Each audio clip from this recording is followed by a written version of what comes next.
Let's be real. Going through a divorce is one of the most stressful things you can experience. And right at the top of that stress list is the huge question, what happens to the house?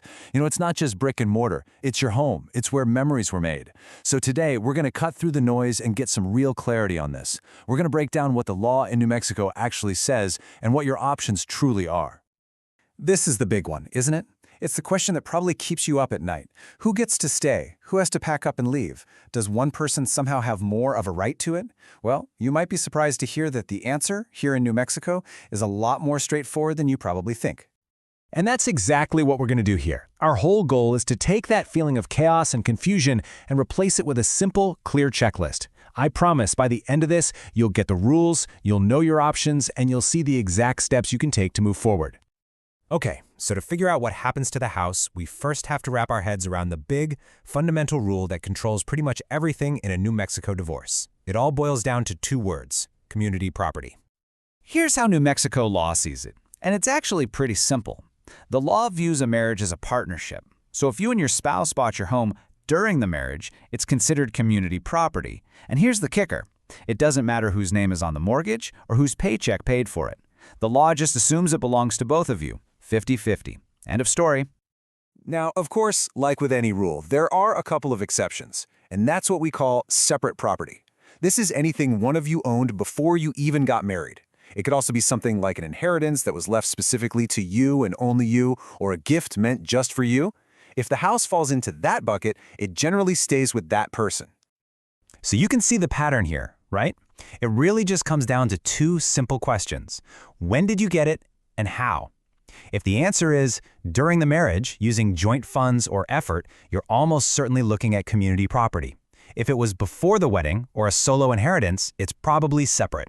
But let's be honest, for the vast majority of couples, the family home is sitting squarely in that community property column. So here's the bottom line, the most important takeaway. The court's starting point for any conversation about your house is a 50-50 split of its value. We call that the equity. That's the assumption right out of the gate, and it's the foundation for every single decision that happens next. Neither one of you has a stronger legal claim to the house than the other. It's a true 50-50 split. All right, so we get the 50-50 rule. That's clear. But what do you actually do with that information? You can't exactly take a chainsaw to the house and split it down the middle.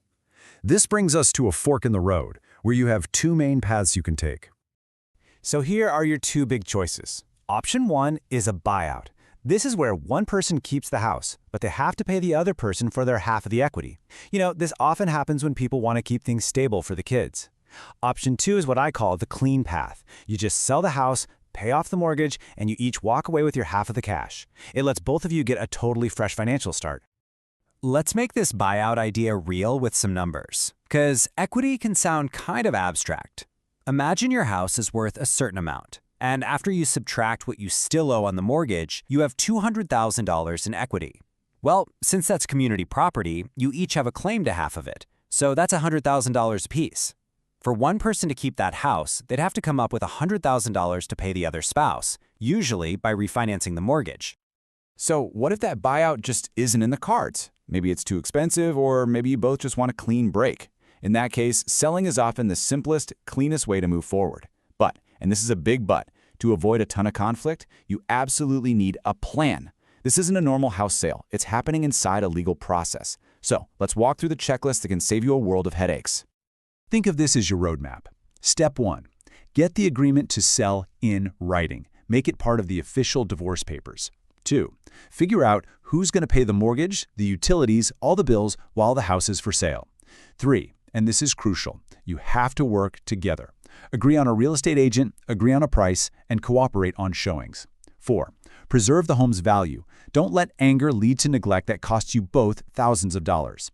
5. Plan how the proceeds will be divided right at the closing table. And finally, 6. Make sure all the final transfer papers are signed by both of you to make it all official. Seriously, following these steps can prevent so many arguments. Okay, let's just pause for a second. We started with this huge, scary, overwhelming question of who gets the house? And now we've moved all the way to a clear understanding of the law, your options, and a concrete checklist.